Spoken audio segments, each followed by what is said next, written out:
Hi, Silas. Thanks for talking with us today. It's a pleasure.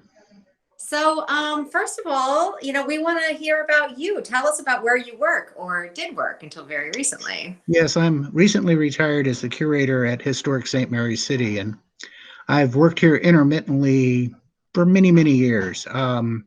Historic St. Mary's City is a National Historic Landmark. 850 some acres of it are controlled by Historic St. Mary's City and serves the purpose of telling the story of the founding of the state of Maryland. It is a museum of history and archaeology with living history and reconstructed buildings. And we also have our own little tall ship, the Maryland Dove. I love St. Mary City. That's where I was married. Actually, I had my first date there with my husband. As, Um, as was I. that's right. That's right. So, I um, was actually married on an archaeological site. um, so what was your favorite thing about your job? What I really enjoy about archaeology in general is seeing connections. One of the advantages of having been curator here for 30 some years is that I will see artifacts coming off of a site that I'll remember match artifacts from either other sites or from earlier excavations on that site.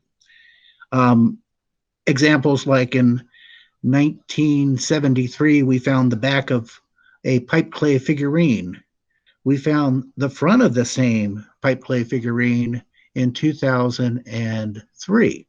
So a few years later, but I immediately recognized what it was and knew what it went to.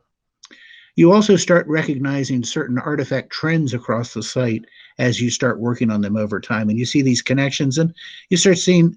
I am always delighted by the little connections you can see with history. That if you look at ceramics before the establishment of the navigation acts, they're incredibly cosmopolitan. There's English, but there's also French, Spanish, Dutch, Italian. After the navigation acts, they become boringly English. And the only non English ceramics you're going to be seeing are the stonewares coming out of Germany. The English didn't figure out how to make stoneware until about 1690, so that's not a surprise. And then shortly thereafter, there was a guy who actually spoke German rather than English on the throne.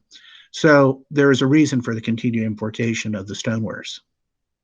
So it's those kind of odd little connections that I find interesting. It's kind of like a puzzle. Indeed. So tell us, how did you get into archaeology and what kept you in it all these years?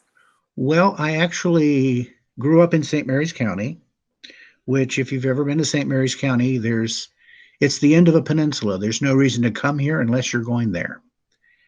And when I was coming along, they thought was one of the better, potentially clean forms of economic developments that could come to Southern Maryland would be tourism.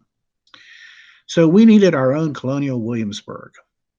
And starting in 1967, the state of Maryland decided to develop historic St. Mary's City as a museum of history.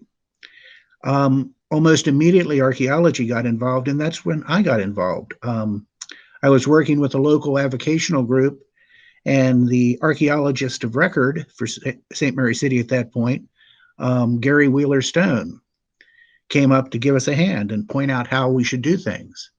Before that, I had met Stephen Israel, who was serving as a contractor down at St. Mary's City, working on the John Hicks site, and had met Tyler Bastian in that same connection. So I started off being interested when I was in high school, and fortunately, they hired me when I was a junior in high school at what was then the minimum wage, $2 an hour, to undertake excavations and continued to work there through my undergraduate years, went off and worked elsewhere, and then came back in 1988 to be the curator and the keeper of the collections.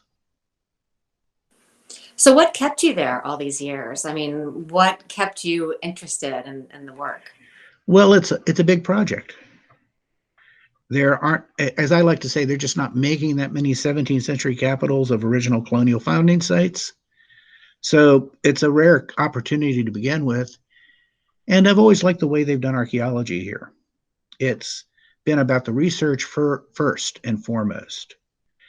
which has allowed us to come up with new and different ways of looking at things. Um, Through time, we've refined our techniques, but our data from 1972 is still comparable to any data we collect today, so that you can do comparisons that you can't do anywhere else. It's a great place to work. So let's talk about your MAM topic, the topic of your Maryland Archaeology Month essay. So what did you write about? I wrote about the artifacts from St. Mary's City that were specifically relatable to medical research, or medical and medicine and health. It actually was research that I'd done a few years back. I did a study of probate inventories, looking at the occurrence of medical instruments in those, looking at, we're very fortunate. We have transcriptions of all the St. Mary's County inventories from before the American Revolution. These were undertaken by Dr. Lois Carr and her colleagues. So they're transcripts, which makes it a lot easier than trying to deal with 17th century handwriting. And as part of that study, they also identified the occupation of all the individuals involved. So I was able to extract a set of probate inventories that just related to physicians. And then from that, build on that, looking at artifacts from historic St. Mary's City that fit into the medical tradition. Odd little, in the 17th century, medicine is practiced by both physicians and also individuals known as barber surgeons. And barber surgeons are just what it sounds. They're the people with the sharp knives. So I know you had a lot of really interesting stories in there. How do you think that the research that you did relates to the pandemic today? Well, some of the historical research is interesting because, and this is sort of in parallel to that, one of the individuals who I zeroed in on in the probate inventory study was a guy named Dr. Henry Jerningham. And Jerningham actually advertised in the Maryland Gazette to provide inoculations for smallpox in the 18th century. This was a fairly new thing. And when I looked at his probate inventory, he had an electroconvulsive machine in there. So he also was applying electronic shocks. And there's another article in the Maryland Gazette about how his electronic treatments cured deafness in a young lady. Who knows? But anyway, actually, the whole use of electronic stuff was getting kind of crazy then with Franklin and the lightning and all that. It's so electricity was popular at the time. So I think in a way it's looking at how medicine continues to evolve to respond to the crises that it's facing at the time. I'm curious, how on earth do you produce how did they produce electricity in 17th century Maryland? Well, they're called galvanic machines, and you crank it up, and it basically it's like a crank generator. You hand crank it, and it generates a static electrical discharge. That's what Franklin was playing with more often than not, rather than flying kites in the storms. He actually was using a galvanic generator. Well, that sounds very interesting and slightly terrifying at the same time. So my last question for you though today is, what do you want to do when COVID's over? Speaking of pandemics, what do you miss? What's the first thing you want to do? What are you looking forward to? Well, I'm looking forward to getting my second vaccination. I have successfully received the first one, so I'm excited about that. Then after a while, I'd like to see people. It's been quite a while since I've seen people, particularly family, etc. And since I'm retiring or have retired, I want to be able to travel. And it's kind of pointless to travel at the moment, but once travel is available, I may well be headed down to Puerto Rico to visit my brother and his wife. Well, that sounds lovely and very warm. So, well, that's all the questions we have for you, Silas. Thank you so much for taking the time to talk with us.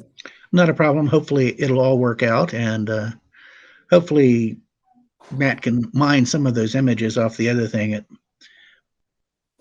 It's better than looking at me the whole time. Thanks.